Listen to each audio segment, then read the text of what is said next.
A very good evening.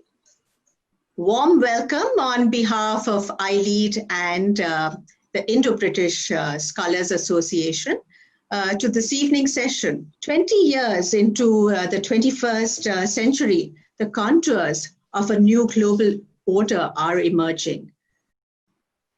The COVID-19 pandemic has certainly altered the leadership footprints of this world, on this world.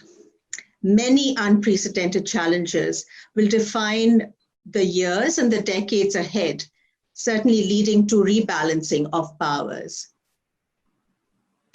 The panel this evening will be sharing their thoughts and perspectives on the changing world order. Now, before I introduce the panel, I would like to just take you through the flow for the evening. So in the next hour or so, you will be hearing insights and thoughts and perspectives from our speakers, Professor Shibashis Chatterjee and Indrani Bagchi. And they will be engaging in conversation with our moderator for the evening, Dr. Sandip Chatterjee. Thereafter, we will be taking a Q&A session, and how we'll work it is we will use the chat button at the bottom of your screen to send in your questions right through the session. Don't wait till the end, just send it in whenever you would like to. We will look at those questions coming in. We've also had some questions which came in earlier at the time of registration. So we will try and address as many questions as we can do through the session. We do aim to end about 7. We'll see how it goes depending on the questions. We are okay to extend it a little. So with that, it gives me great pleasure to introduce Indrani Bagchi. She's a senior diplomatic editor with the Times of India. Earlier, she was with the India Today group, the Statesman and Economic Times. Indrani has been a Reuters fellow at Oxford University. She was also awarded a fellowship by the Asia Foundation to study US-China relations at the Brookings Institute in Washington, D.C. in 2010. She is an Ananta Aspen Fellow and a Fellow of the Aspen Global Leadership Network. And she has deep domain knowledge on foreign policy issues. She's a great storyteller and has her own blog, Globe Spotting, a white canvas through which she looks at the world and how India reacts to it. Joining her on the panel is Professor Shibashis Chatterjee. He's the Director, School of International Relations and Strategic Studies of Jadavpur University. His areas of specialization include international relations theory, foreign policy, India's foreign policy, and South Asian politics. He has authored several books, the latest being India's Spatial Imaginations of South Asia, a twice recipient of the Fulbright Nehru Professional Excellence Award. He has taught at Yale University, Indiana, Hull, McGill, amongst others. So welcome, Indrani and Shibashis.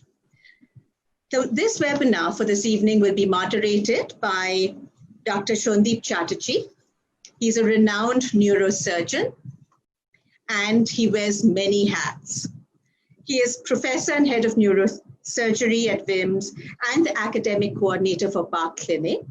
He chairs the Education Committee of International Society of Pediatric Neurosurgery, and he's the founder trustee of the Calcutta Debating Society.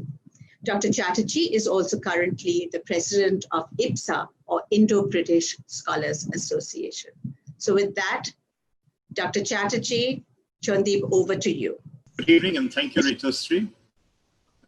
As president of the Indo-British Scholars Association, it gives me great pleasure to welcome all the viewers for this program, including our members.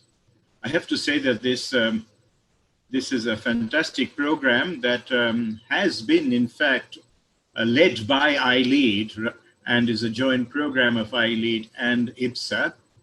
And Ritusri has been the soul behind the program. You will see, and just behind Ritusri, the theme that we're going to talk about, the changing world order, rebalancing of powers. And you will see behind her a beautiful photograph of a chessboard.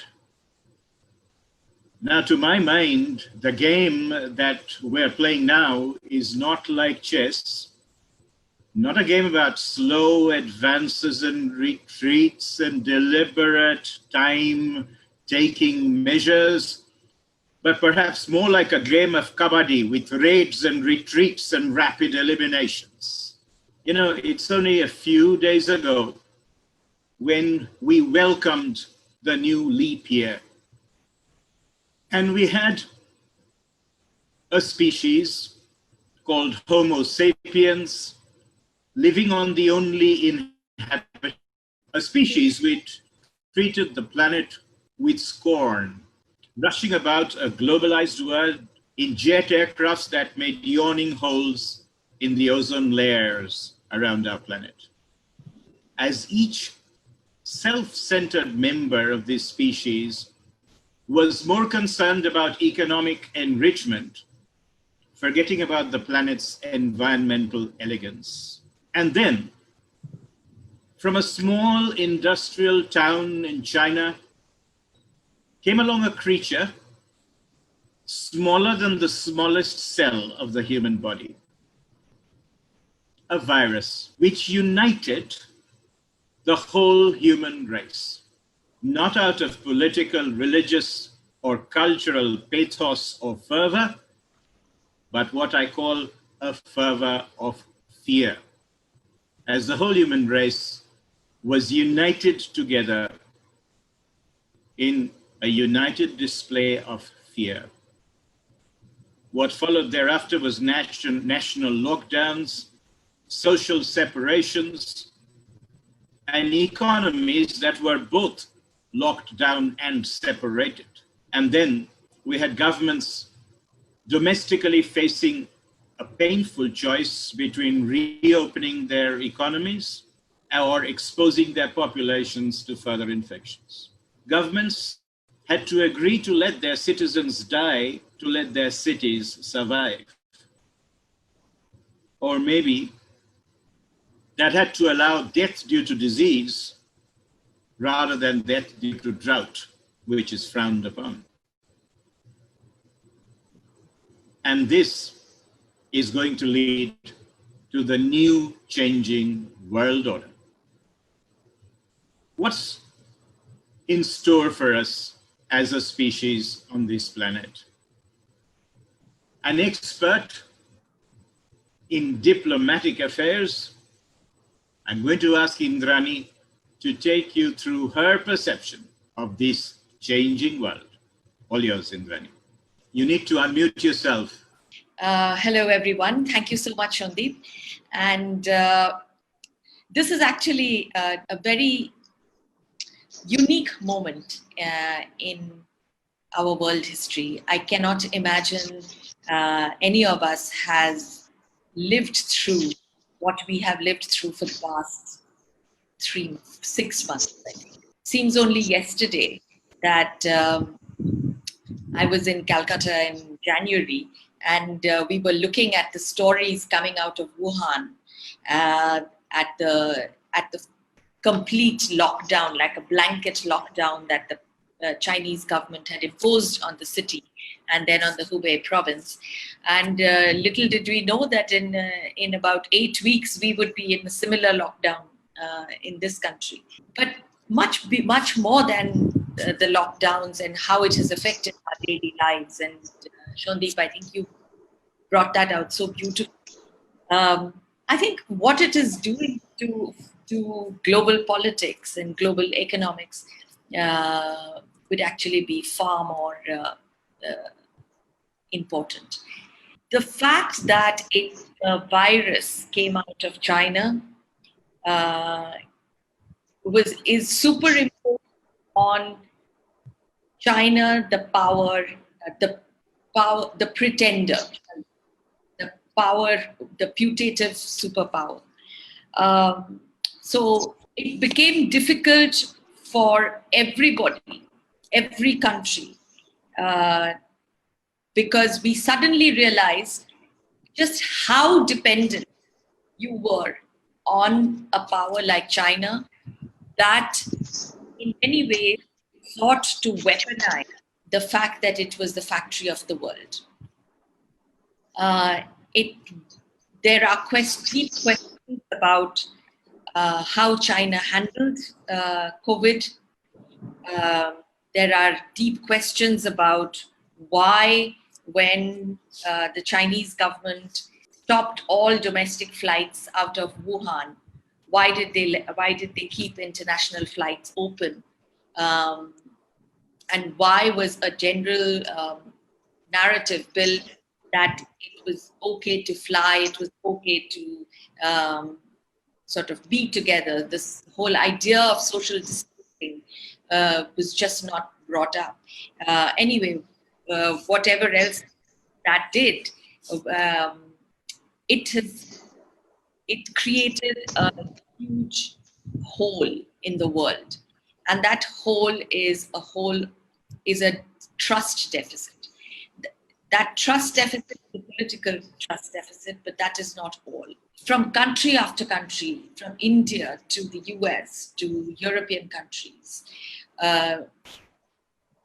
we were scrambling to produce, to manufacture items, source equipment to tackle COVID in our own countries when China went into a lockdown, when flights stopped, when China stopped being a source of all of this to the world. So a move that had started earlier, ironically, because of Donald Trump's Make America Great Again policy, that became sort of segue for countries to look to their own manufacturing, to source their own resources, to build up their own capacities, and to diversify from the supply that almost all ended up in. And the world that we will see on the side of this pandemic is likely to have strong elements of this particular strain, which is a greater amount of what I would call economic nationalism, but a greater amount of diversification to other sources for supply chains. As a doctor, you would know that almost 80% of our APIs come from China. And it is the beginning of this pandemic that the government, I think, reached into our own resources to restart factories and manufacturing units that produced APIs, began to produce APIs in India. And a similar story can be seen in many, many parts of the world. India started making PPEs. We didn't have a single 3 months ago. I think we are now the second largest PPE manufacturer in the world. These are not small lessons. These are very big lessons. In a world that we will wake up to post-pandemic, you will probably see a lot more of this coming through. But there is a different part to this, which is the kind of power that China is becoming is probably less attractive to many, many countries today than it was even a year ago. That, I would say, would influence a lot more geopolitical moves around the world. There has been a greater dissatisfaction with the way multilateral organizations have functioned. And the UN has been absent in a pandemic of this magnitude. The WHO, there have been many, many questions about how the WHO has functioned. I suspect that you will see, and you're already seeing the beginnings of this, that the new world order, or rather the new multilateral world order, might be a lot less enveloping, a lot more of smaller groups of countries, tighter groups of countries, perhaps groups that unite for a particular cause. For instance, you're already seeing that in action. We are seeing what we call the Indo-Pacific groups that are coming out of India, US, Japan, Australia, adding on other countries, sometimes South Korea, sometimes New Zealand, sometimes Israel, sometimes Brazil. And all of these are likely to grow. Countries like India, Japan, South Korea, Taiwan, Malaysia, Indonesia are all feeling the brunt of Chinese aggression. And we are seeing that in India, of course, but we are also seeing it all over in a large part of the Asia Pacific. How that affects geopolitics, how that affects countries' engagement with each other, we will have to see. But at this point, the general view is that China has come out of the pandemic while we are still struggling. And China is using the pandemic to push its territorial interests and to push its geopolitical interests to in a way that is less than attractive. So I will leave it here, and I'm happy to continue the discussion and to take on questions. Thank you, Ritosri. I think, as Ritosri told us, we saw the first half of the pandemic. We were watching how China handled the COVID virus, or how China handled COVID. And now we have to see how COVID handles China. Yes. And, you know, the change can be quite cataclysmic. In fact, change in many ways is a catalyst that propels the reaction from the past to the future.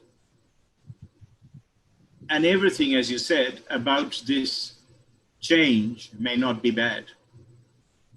We're going to ask Shibashis for his opinion about this new world order and the change, the good and the bad. Right. Thank you very much. You know, I mean, it's been absolutely great. And I thank Ritosri for giving me the opportunity. Right at the outset, let me just make an absolute confession. You see, I earn my bread by being in classes and talking for a length of time. Okay. I mean, so it's up to you, Professor Chatterjee, that, you know, if I don't finish within the stipulated time, just hammer me into silence. Okay. I mean, so I'm not really, you know, somebody who's very disciplined in this on this account. The second thing that I wish to sort of tell you, and this is possibly the more important thing, is this: that look, I am more interested to look at the larger picture, let's say, okay, rather than the empirical happenings of everyday life. Okay, I mean, which you are able to see. So, you know, I mean, particularly in our age of modern technology, it just takes a click of a mouse to know what is happening around you. So without any further ado, I have maybe very broadly speaking, 3 broad range of points to offer. And I don't really know that whether I'm sort of in a way helping you to clear the dust or creating more dust. But the fact of the matter is that this is how we need to sort of in a way cogitate when we look at what is happening around the world. Now, the first is that, look, you know, I look closely at the terms, for example, you know, the world order.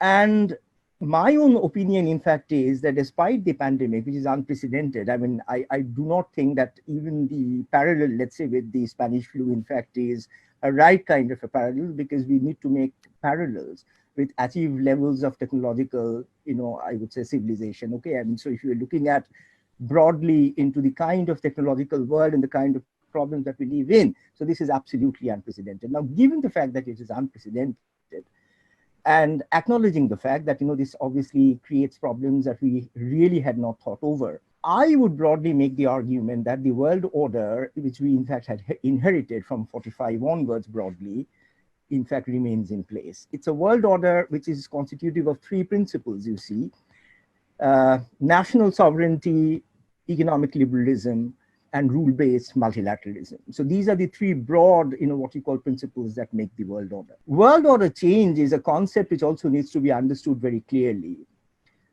World order changes if the underlying constitutive principles change. The second kind of a change, which in fact is something which is definitely happening at this point of time, is a change in the constellation of powers. So we need to make that difference between the change in the constellation of powers who make, I would say, a world order, and the very constitutive principles of the world order. And I'm not suggesting, by the way, that the principles that constitute the given world order, in fact, they're absolutely cast iron principles, but I don't see that these principles, in fact, are in the throes of an absolute, let's say, sort of mitigation at this point of time. So they still, in fact, would continue for a while. The second point which I wish to share is this, that there is this whole question of balancing, rebalancing kind of a thing. Now, there are two kinds of concepts with which you can make sense of how powers, in fact, behave in world politics.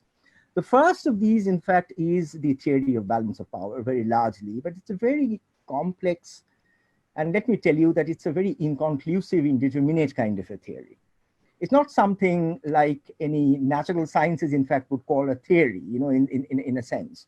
There are at least four meanings to balance of power, which in fact are used at all times. If you say, for example, I just take an example, George Bush, made that statement that, we are trying to create a new balance of power, which in fact would ultimately provide us better freedom. Look closely to that statement. It's descriptive, it is analytical, it is prescriptive, and it is also normative. So it's very, very difficult, it's so many senses into which the balance of power, in fact, sort of comes in. The other problem, in fact, with the balance of power, concept, in fact, is this, that whose balance are we talking about? Is it under balance? Is it balance? It's over balance? Where is the balancer? If you bring in the balancer, then the whole question of the fulcrum, in fact, gets complicated. So there are many conceptual difficulties which are into the whole notion of the balance. And even if you look closely, do states necessarily balance against superior capability all the time? The historical evidence is mixed. Look closely to what happened in 1945 in Europe, for example. Well, the absolutely, I would say superpower at that point in time, in fact, was the United States on the continent of Europe. It was not the Soviet Union, although the Soviet Union was obviously a major, major power. But most of the European states did not go against the United States. They, in fact, joined the United States. So there are many kinds of, what you call complications involved. And I find in given these complications that a better way of looking at rebalancing, a better way of looking at world orders and how powers, in fact, make alignments and change, is to look at what is called power transition. And power transition is a very simple, what you call formulation, which says that you just need to look at two variables closely. The first is the rate at which an economy is growing. So the domestic rate of economic development. And the second is that if a tipping point comes, because a tipping point is inevitable in human history, a tipping point will come. When the hegemonic power, in fact, is losing and the challenger, in fact, is in the cusp of taking it, I would say, taking its place. Is the challenger happy with the existing norms and principles? Does the challenger wish to play by the existing norms or principles, or the challenger actually wants to change them? If the latter happens to be the case, which means that the challenger, in fact, is not willing to play by the rules, but wants new rules to be instituted, then it's a major problem that you were looking at. Because that, in fact, would actually lead to a lot of commotion within the system. And it's not quite clear whether the existing system, in fact, would be able to accommodate that kind of a churning, would be able to accommodate that kind of, I would say, challenge. The second part of what I wanted to, sort of share here, in fact, is that let's sort of focus a little bit on the two major powers at this point of time, China and the US. So far as China goes, I draw attention more to the domestic configuration of China, because to my mind, that's absolutely pivotal and vital. Let us face one thing, which is that expectations on China, in fact, have not come true. You go back 15 years, let's say, and there were many, sinologists who, in fact, were making a prediction, and the prediction, in fact, ran something like this, that given the fact that the Chinese, in fact, are opening up their economy, a time, in fact, will come when the balance between political authoritarianism and the freedom of the market, in fact, would ultimately have to be decided in favor of the former, which means that authoritarianism, in fact, will collapse, and China, in fact, is going to move towards a democratic political system. Now, that is precisely what, in fact, has not happened. And that has not happened because within the Chinese setup, the authoritarian principle or the political principle, in fact, is far more significant and critical. Yes, the Chinese, in fact, make use of markets.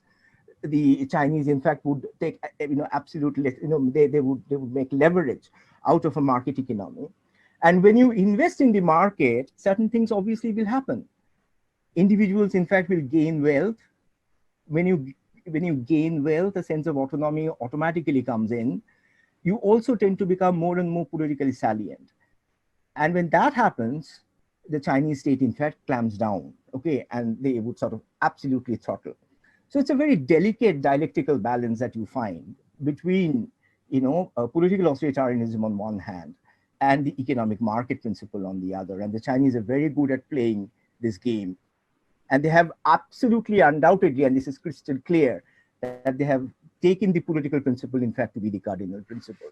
And what is critical here is absolutely this. And I wish to underline this very, very clearly, that when it comes to China, you see, the principle or the ideology, which in fact was communism at a certain point of time, a kind of a dogma, is not something which is important. What is important, in fact, is the hierarchical organization of the party, and whatever comes or whatever comes out of that hierarchical organization of the party. And because of that, you would find that it is easier to change the dogma. So if communism doesn't work, you bring in nationalism, bring in ultranationalism, bring in other kind of ideology. But they never compromise on the hierarchical authoritarian principles of political organization. And that's something which we always need to keep in mind. And if you closely look at the goals of the Chinese state at this point of time, I think there are three major goals that the Chinese, in fact, have had, right? They've had this for a long period of time, but it's becoming more and more critical at this juncture. The first is, in fact, is to preserve the primacy, let's say, of the order at any cost. The system, in fact, will have to be preserved. That's absolutely top priority, let's say. The second, in fact, is that you also need to understand the fact that the Chinese, they always had a sense of a periphery, a wider periphery, let's say. So the Asia-Pacific, in fact, is what is absolutely critical to the Chinese. So they want domination of the Asia-Pacific. And the third thing is this, that they're also trying to redefine the Eurasian space by drawing Eurasia out of the Atlantic Alliance into a Chinese-based system, whether they would do it through supply chains, whether they would do it through other kinds of economic means, or whether they would do it through other kinds of doles and other kinds of policies. What is significant is this, that they wish to change the logic of the game. They wish to change the basic, what you call formulation. In sharp contrast, if you look at the US, in fact, is not only sort of retreating, despite the fact that, Trump, in fact, talks about America first all the time. But the problem with the American system seems to be that it's a deeply divided society at this point of time. And this deeply divided society means that when a crisis comes, you see, many things, in fact, are absolutely essential. It's not merely efficiency that counts in crisis. What matters, in fact, is that whether you are an efficient and a compassionate power, whether you are able to bring together society, whether you are able to carry together society or not, whether you have trust, whether you have the support of the people together or not. On all these accounts, in fact, you find that there are fundamental questions that, in fact, have come up on the United States. So it's not merely a question of the Americans losing on the economic might, which it is, but it's also a case that the Americans, in fact, they are, in many ways, they're fundamentally, I think, at at a choice of a major contestation of its own domestic principles. Okay, so as a result, in fact, they find this particular challenge, in fact, so very difficult, in my opinion, to respond to. And finally, if I have 2-3 minutes more to add, that what this pandemic, in fact, is throwing up, in my opinion, are challenges to a set of other principles, okay, which are, in a way, not directly related to maybe direct power balancing or the making of the world order in which the international relations scholars, in fact, would understand it, but more fundamental in a deeper sociological sense. And that is that, you are witnessing things like this, you are witnessing a fundamental, I would say, cogitation over nationalism. And the jury is not out on this. Will pandemic make nationalism absolutely sacrosanct? But this is an enemy which obviously doesn't stop at borders. And therefore, there is also theoretically the possibility that while nationalism can become stronger, and the trends are that the nationalism, in fact, is becoming stronger, but international cooperation might also in some way become stronger as a result of it, because of the fact that you can't really fight this only by relying on your own resources. The second is that, increasing reliance on emergency powers. So you find not only populist governments and authoritarian states, which in fact are major powers, but there is a tendency, in fact, to invest more and more into emergency powers. And the more you talk of emergency powers, you see, you need to fill in the content. Why is it that you need the emergency power? So you need to securitize something. And the pandemic, in fact, is becoming the language of securitization, okay? But it doesn't really mean that the most substantive, items on the securitization agenda, in fact, would be withheld permanently. In other words, the ethnic minorities, for example, the religious the religious minorities. So these, in fact, in some way or the other, these would invariably become, in a way, again, sort of targets of, exclusive mobilization at a certain point of time. And finally, absolutely finally, what the pandemic, in fact, has led to is what is generally called this new politics of fear and conspiracy theories. Okay, politics of fear and conspiracy theories, because of the fact that, look, this is not merely the fear of the stranger, but this is a fear of the known. So the disease, in fact, has divided us, and it has divided us so deeply that we can't even trust our own tribe. So it's not necessary that somebody from outside, in fact, would have to come, and somebody, would have to, in a way, let's say, impose the threat or make us, make us fearful. But the fear, in fact, has become so all-encompassing that to get back to the normal, so that we are again, able to, in a way, open up the borders, we are again able to at least go back to the normal so far as immigration policies, in fact, are concerned, which were never, by the way, liberal. Even those, in fact, they seem to be retreating increasingly, okay, out of the horizon. So these are long-term dangers that I see. And it's very, very difficult, in fact, for anybody to even make a cultured guesstimate as to how the international order and the domestic national, what you call ordering principles would evolve over time. But it seems to in my judgment, that we are not only living through very difficult times, but we are also living through times where many of these, I would say, many of these uncertainties, in fact, they loom so large that no concrete pattern at this point of time seem to be emerging. But one thing is clear, that we are in the throes of a major power shift, or I would say a major power, contestation. And we are increasingly getting into a bipolar world, but it is not going to be the bipolarity of the Cold War, because the technological basis and the economic basis of the Cold War, in fact, is ineluctably lost. So we are into a new world, and in this new world, a new kind of power balancing, in fact, would emerge, but we have to be patient. This is not exactly the time in which we would be seeing what these jigsaw puzzles, in fact, the pieces of these jigsaw puzzles, in fact, would be. But it seems to me that the order which would emerge, in fact, could be a bifurcated order.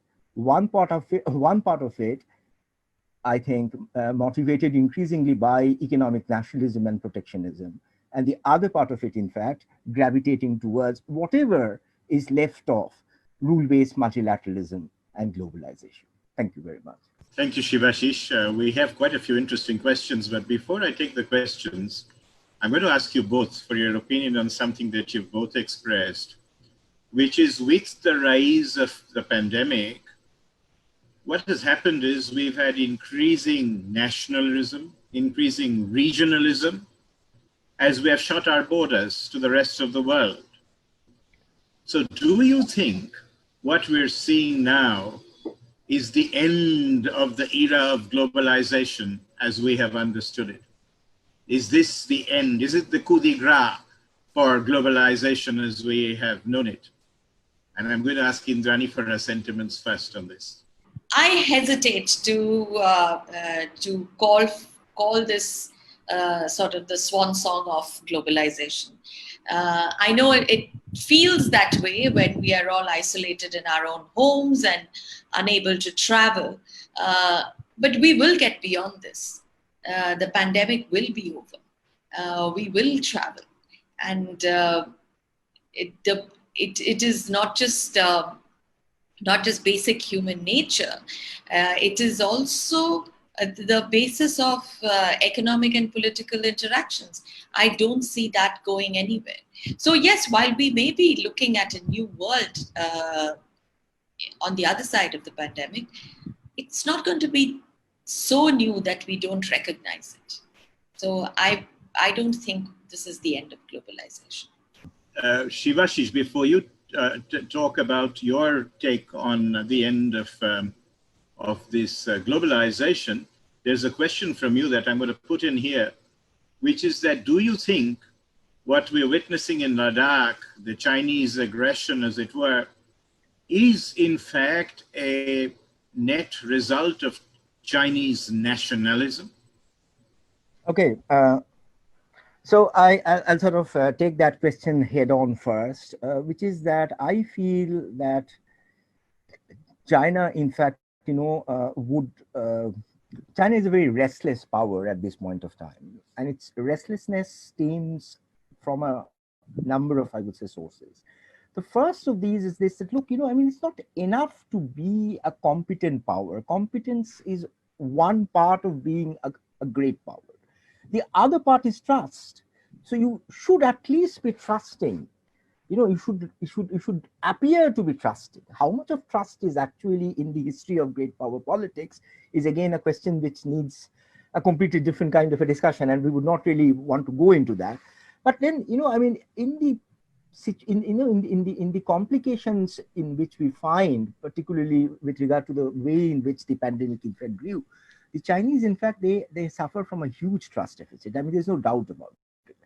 And also the fact that their economy, in fact, is stagnating every day. There is newer evidence, for example, that despite their claims, despite their bravado, their economy, in fact, is stagnating.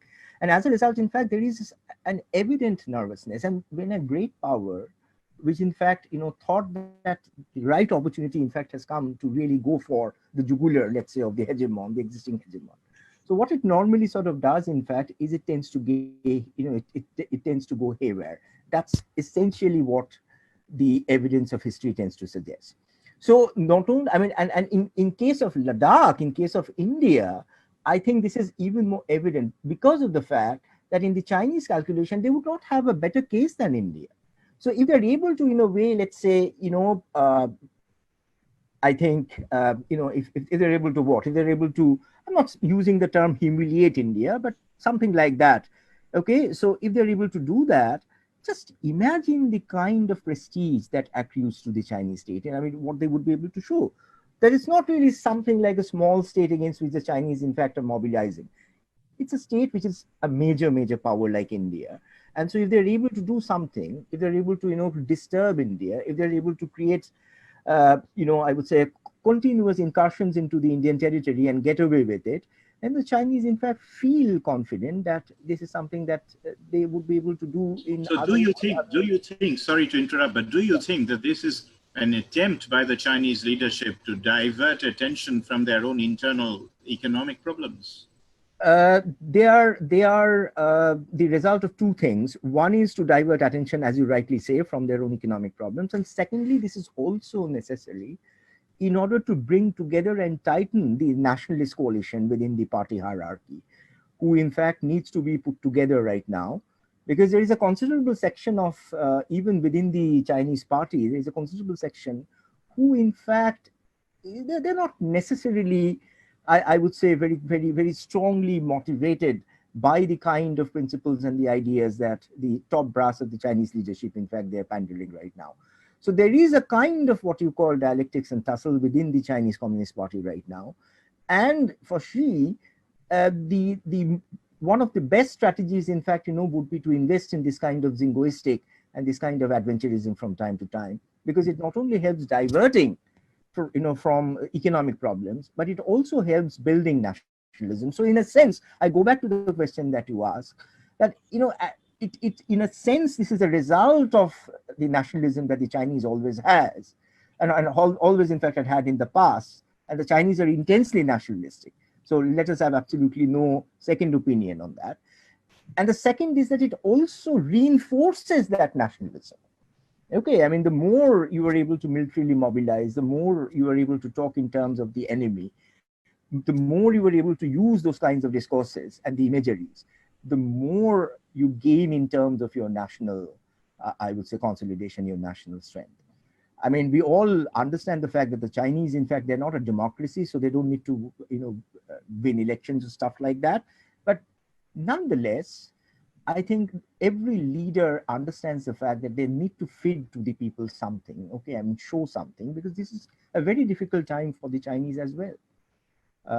I don't think there is sufficient attention which is put on this, that it's difficult for everybody, and the Chinese are no exception. So it's a very difficult time for the Chinese. And if you face difficult circumstances, then it is possible that adventurism, in fact, is one of the common ways, let's say, by which, many states, in fact, would like to respond to such situations. The two things that without doubt stirred the pandemic were the two T's, trade and tourism. And I'm just going to take you a little away from all the political nuances that we've been talking about and talk about the future. I think you'd agree that one of the things that's going to happen is the ambitions of physical connectivity, which we witnessed as the cause. As I said, trade and tourism were the two factors that contributed to the widespread dissemination of this infection. Physical connectivity will no doubt be replaced by digital connectivity in the coming era. And there is no doubt that growth will now have to be spurred from the digital space. As experts, how do you feel? Is this going to be an advantage India, or is it going to be a disadvantage India as we look to the new digital world, which we are no doubt going to see as far as the future is concerned? Indrani? Well, certainly if it is a digital world, and I would hesitate to say that the digital world will completely replace the physical world. But certainly if there is a predominance of digital connectivity, I would say India has a very good opportunity, not merely because of the technological prowess that we have, the technological depth that we have. In fact, I have heard people saying that this is another Y2K moment for India. Having said that, though, there is a lot of trade and tourism that will remain outside the purview of this digital world. And how that shapes up, I think, would be much more interesting. In fact, I see the beginnings of what are called trust bubbles. That is countries that are opening to certain other countries in the trusting that they would be able to handle the pandemic in a responsible way. You're seeing the beginnings of that in Europe. You may see the beginnings of that in parts of Asia. But it will certainly expand beyond Europe. So which countries get together and what are the steps that they put in place to be a trusted travel destination or a trusted source? I would say that certainly in the medium term, you're looking at something like that. On trade, again, which is very dependent on what we all talk about, which is global supply chains. Again, I would say the kind of overarching global trade that you've seen earlier may no longer exist in such large with such large numbers of suppliers. I would say that that would concentrate more onto smaller networks, again, trusted networks. And I keep saying this, but I find that the new world is more dependent on this concept called trust than the world that we are. I'm just going to interrupt for a second. When you say trust, what causes somebody to trust a country? Is it transparency or is it something else? How do you know what country? I would say transparency is a very big part of it. Transparency is a very big part of it. Values are a very big part of it. How you conduct yourself in public and in private, the difference between that is also a factor. It is something that when we talk about democracies having a certain set of principles, operating principles, I think a lot of those operating principles will be applied to a certain number of countries or a certain kind of countries.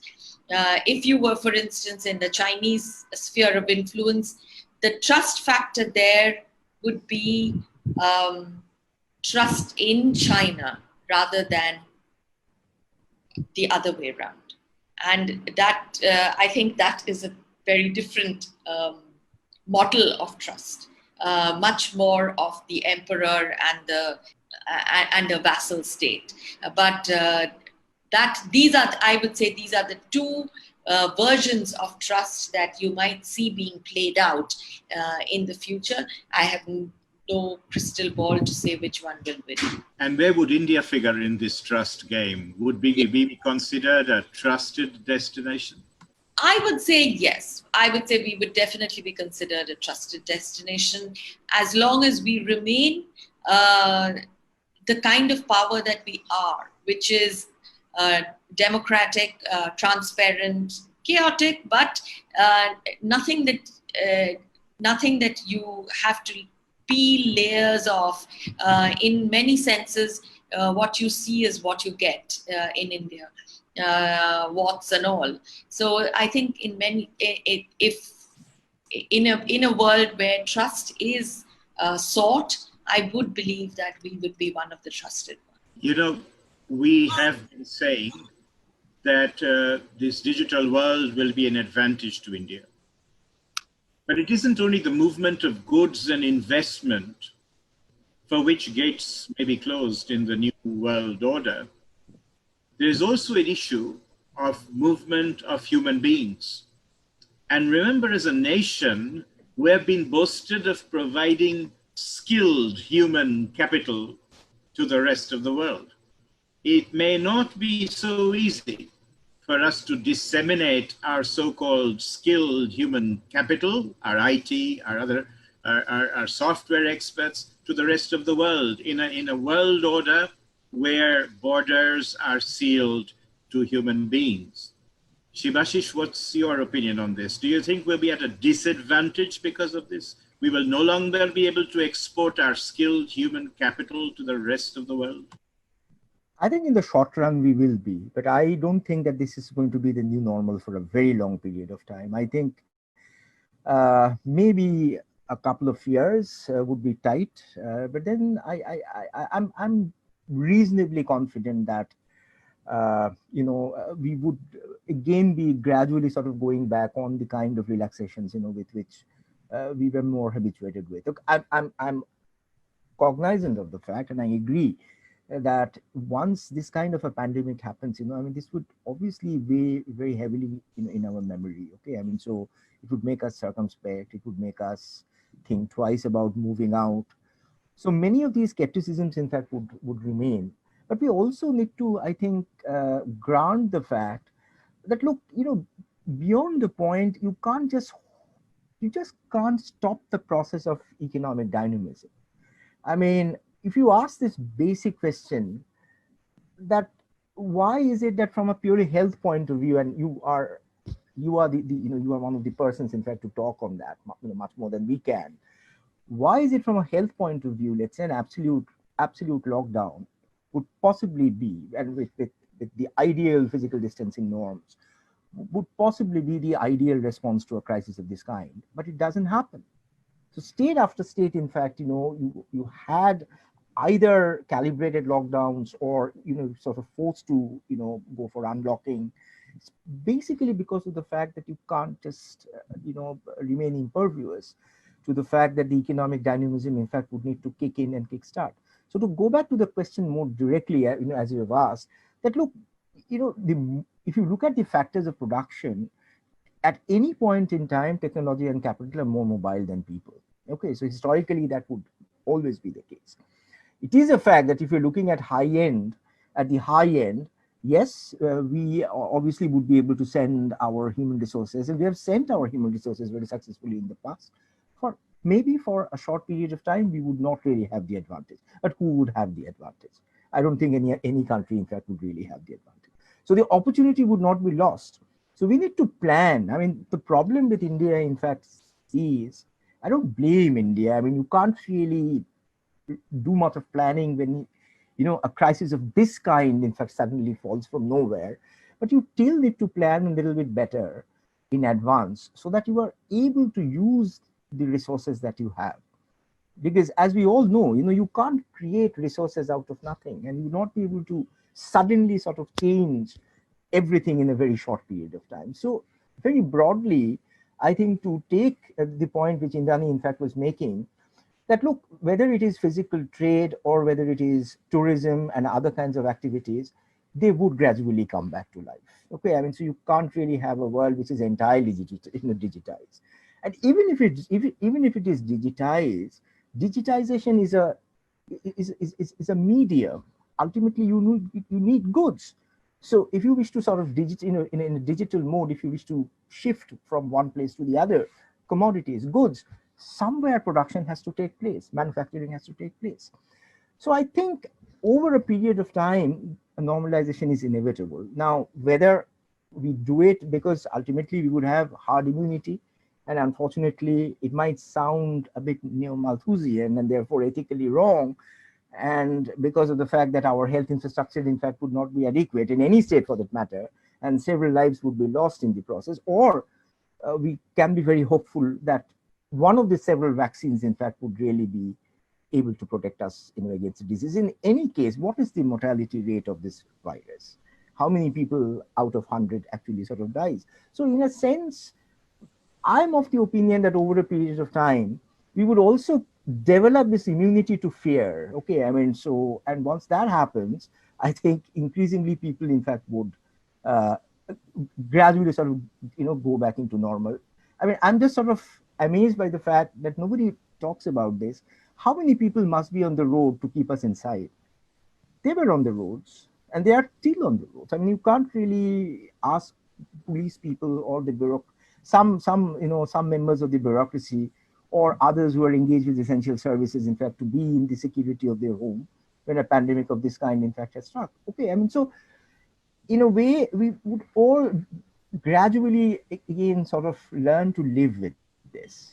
And while the digitized, I would say, opportunities, in fact, would grow, undoubtedly they would grow. I don't know how much of a game changer in the ultimate analysis is going to be. And the same is also with trust. Just sort of add one point, with Indrani, what she has said. So just draw your attention to a body of work, okay, by possibly the most, two of the most outstanding political sociologists of the 20th century, Charles Tilly and Michael Mann. Their work, in fact, shows that, look, authoritarian societies are not ultimately good at mobilizing resources over a long period of time. It is because of the fact that the social extraction cost of resources, in fact, is lower in democracy than in authoritarian societies. And trust actually, in fact, comes from that.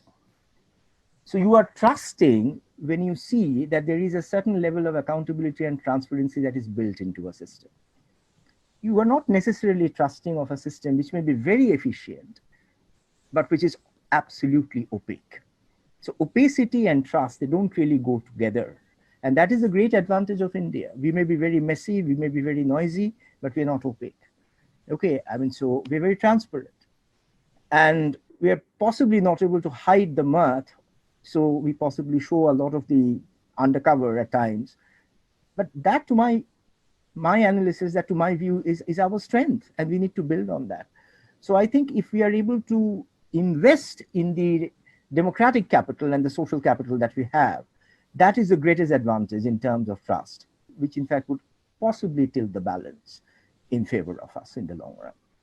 Great. I loved Shibashis' statement about the fact that we initially had a fear of immunity, and now we're going to have an immunity of fear as we go ahead.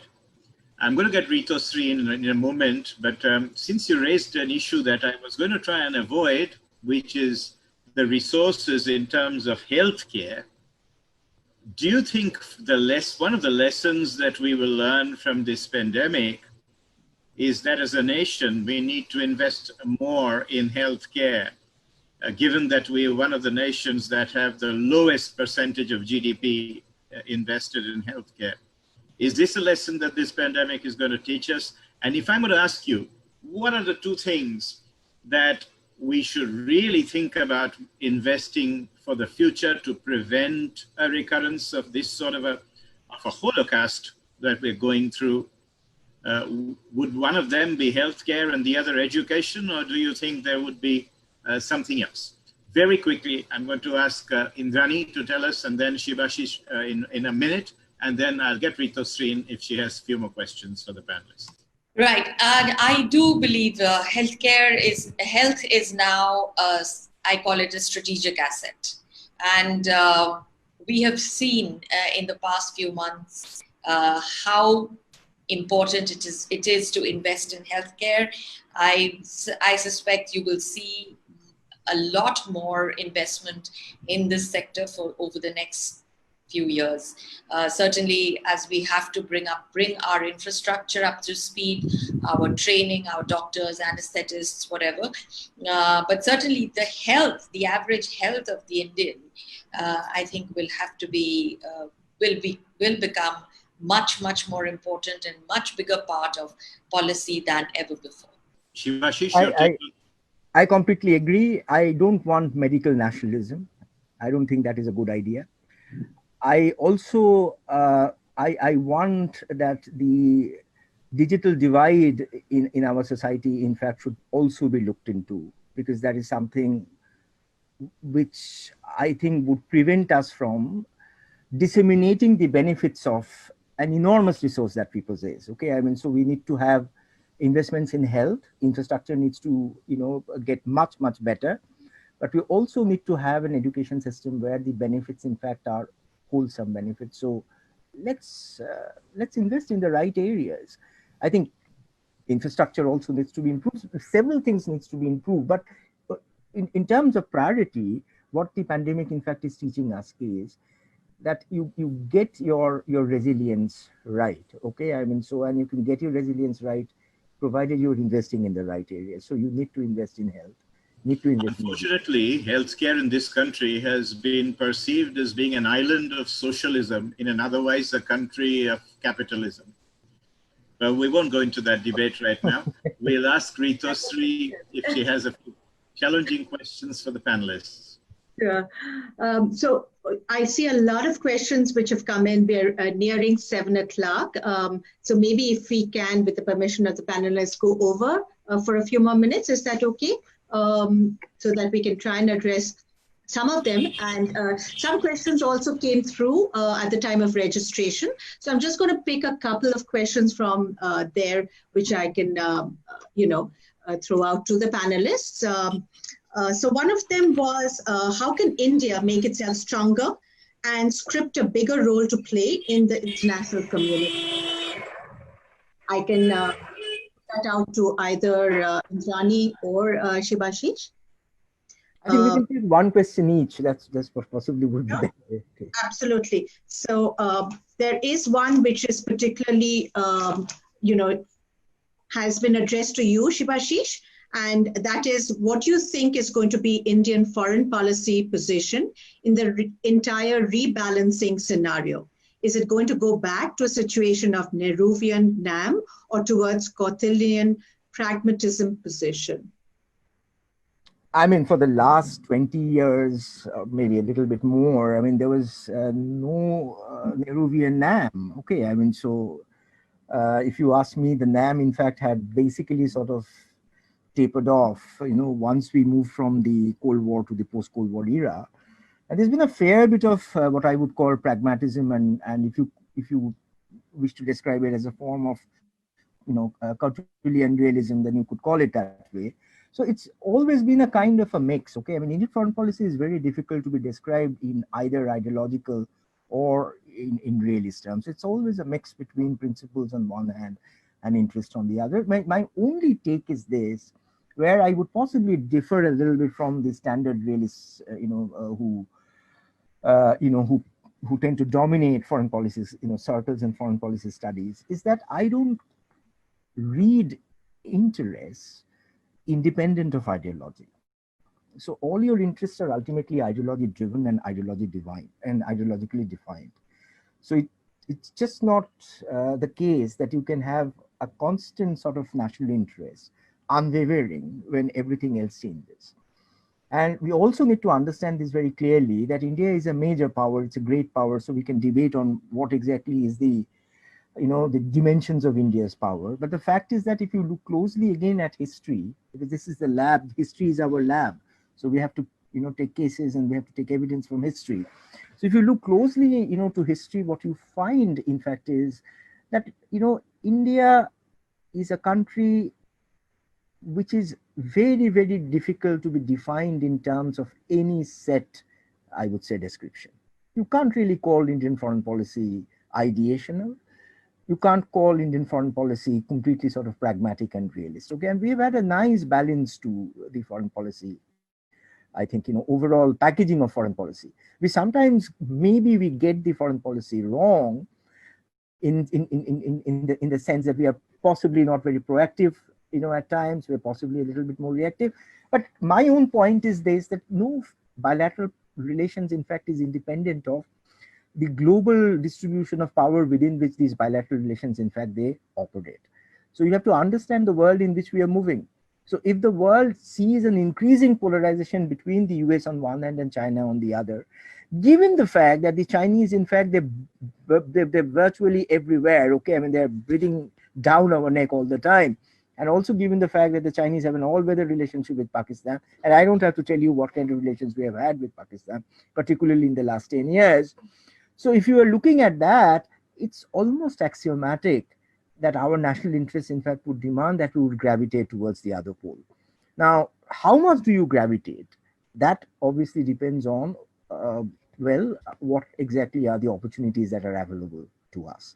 Because the Americans, if they ultimately sort of become a retreating kind of a power, or if they want that the other powers, in fact, they're going to pay for the services that they're going to offer, then it is going to be, again, a very difficult choice for India. Okay, I mean, so I don't rule out the possibility of a calibrated non-alignment returning to us, but it would be a very different kind of a non-alignment than the one that we are more familiar with. Okay, I mean, because we have to hedge our bets very cautiously, because there are major challenges to our foreign policy. I'm deeply distressed by what is happening in our neighborhood in particular, because we are getting alienated. Okay, I mean, so look at the crisis that unfolded.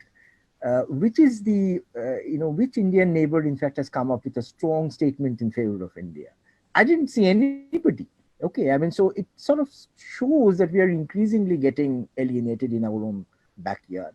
So that is, I think, an area where India needs to set its foreign policy right.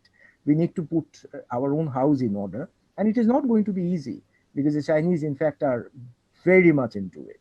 They've already, I think, made huge inroads into Nepal. They have made significant inroads in Sri Lanka. Okay, possibly might blackmail them into acquiescence. And well, Bangladesh, we all know what the reasons are. I don't wish to get into that. So we are in a messy situation, and we need to get the neighborhood right. If we can't get the neighborhood right, then the foreign policy costs, in fact, would automatically become higher. And any kind of hedging where the two powers, in fact, they are they're in competition, but they're not necessarily convergent with India on all the points. Now that would obviously put a lot of strain and a lot of challenge on Indian foreign policy. Thank you. Great. Thank you, Shibashis. You have a question for Indrani? Yes, actually, Indrani, why don't we... By the way, I love that statement, calibrated non-alignment. It's a bit like Shonar Pathorvati to me. But So Indrani, several people actually have asked this and in different ways on are we heading towards a Cold War? And also, I think one of the questions which came up was, what do you think are China's mid and long-term ambitions vis-a-vis Asian and other countries? And really, how is the, rebalancing of powers going to happen? So I've just combined a few which came up both. So Indrani, the question I'm going to rephrase that is, are we heading towards not a Cold War with China, but a hot war as well? India, you mean? I don't see a Cold War in the way that we had a Cold War. Just the very fact that there are very deep economic interdependencies between all sides, and it makes it difficult to have a Cold War of the kind we used to. So I think, yes, there will be competition, confrontation, perhaps even a conflict, but it will be slightly different, just because of this. Unless there is, in fact, what I see happening is a number of countries led by the US doing their version of decoupling from China. Whether that decoupling is imperfect, it will be messy, it might be complete in some cases, but that decoupling is happening. I don't see that as being very good for China, but certainly I think it has itself to blame. On the other, are we heading for a hot war between India and China? A hot war in cold reaches. Yes, true. I would have very confidently said no earlier. I am no longer so confident. I do think that a certain kind of conflict may well be inevitable if we cannot get the Chinese to move out of our territory by negotiations and diplomacy. Your third question on what kind of a power would China be in Asia, and what kind of Asia does China want to see? My sense is China wants to see what I call a unipolar Asia, where China is the only pole. And I do not think China wants a multipolar Asia. That is why China's rise will inevitably be a contested rise, because Asia is between a bunch of other countries and other powers like Japan, Australia, say India, I think will actively contest China's rise. So I think it will be an arena of contestation in the coming years. Thank you, Indrani, Shibashis. I'm going to hand it back to Sandip to conclude this session. There were many questions. We appreciate the audience participation. It's a different kind of participation, I know, from live participation, but because of the volume of participants, we had to take questions this way. We do hope to have more sessions going forward. A huge thank you to iLEAD, the technical team, the entire team for all their help in setting this up. And I will hand over to Sandip. Thank you. It is said what the caterpillar sees as the end, the world sees as a butterfly. Maybe it's not all doom and gloom. In fact, talking about the butterfly, in chaos theory, there is something called the butterfly effect, which describes a small change that can have massive, unpredictable consequences. So an insect flaps its wings, and weeks, months later, you can get a tornado. The coronavirus, though, is more like a tsunami rather than a tornado. And I'm sure there will be aftershocks that will permanently reshape this planet of ours as we have known it. As I say, we will no doubt have in our history an AC and a BC, before Corona and after Corona. But all change is not bad. As I said, change is a catalyst that propels our journey to the future. And perhaps it would not be out of place to end with a misquote from the famous Passing of Arthur by Lord Tennyson, with apologies to Lord Tennyson. And we would say, the old order changeth, yielding place to new, and God fulfills himself in many ways, lest one good virus should corrupt this world. On that note, thank you very much, Shibashis. Thank you very much, Indrani. And of course, a big, big thank you to Ritosri. You've been a great panelist. Thank you to all that have tuned in. Have a great evening. Thank you very much. Thank you. Thank you. Thank you.